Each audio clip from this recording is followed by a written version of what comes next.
Why population reduction? Welcome back to the God Pill. Today I'm going to briefly discuss depopulation, specifically why. Why is this an obsession for the adversary's forces? And why are we seeing the planet's carrying capacity for human and even organic life in general undergoing a drastic, controlled demolition in recent years? It makes no sense from a natural human standpoint. Many cases brought forth for population control or reduction are mere rationalizations. The truth, however, may very well be out there for anyone up to checking out apocrypha online. I'm not making any claims on the inspiration or lack of any text, but when I read Second Baruch for the first time, it clicked. Second Baruch claims that when Adam sinned, God used his foreknowledge to calculate the number and set everything up in regard to every offspring of Adam that will be born before Armageddon. This essentially fixes the time of the conflict of Armageddon to a variable. Essentially, when it comes to the anointing and sealing of the 144,000, it's inevitable that it occurs in the lifetime of the last person born this side of it, according to God's will.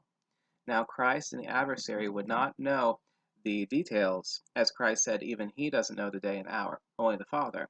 But it would very much explain why the human population during recorded history was kept very almost unnaturally stable at 1/4 to 1/2 billion people until around the time of the Reformation.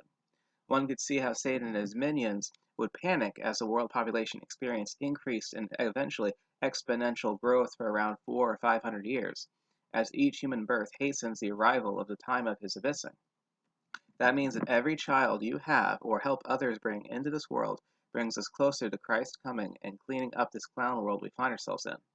There is one other reason why this effort to depopulate. Remember in Genesis, the serpent was cursed to eat dust? Well, that dust is humans, as Adam was formed from the dust, for dust he is, and to dust Adam was to return. Your adversary, the devil, is a roaring lion seeking to devour someone, the bird catcher. I should mention there is an ancient text that identifies the 3 nets of Belial as fornication, riches, and defiling the temple. Point is, one of the ultimate blows to the ancient serpent's ego, and presumably punishment for Adam and Eve as well, was to make sustaining himself dependent on predation on humans, an energetic parasite like many of the other creatures of the dark side. Because the book of Adam and Eve depicts his defection as occurring from being too prideful to do proskynesis to Adam's body, a tradition elsewhere preserved in somewhat warped forms by Islam and also the Yazidis, it was much like saying eat shit. Massive losses of human life can serve as energetic harvest for the dark side, and essentially a futile effort for them to rally strength as they, in their ludicrously deluded state, make war with Christ when he returns.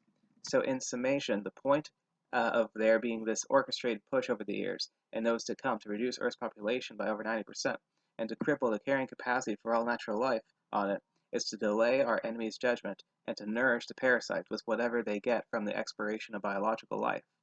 Fortunately for us, Jehovah Elohim Elyon is infinite and desires for none to be destroyed, but all to attain everlasting life. The Lamb will conquer in due time. If you liked this video, make sure to like, share, subscribe, and comment. If you are inclined, you can donate at the PayPal link below. Until next time, pray incessantly, for the days are wicked.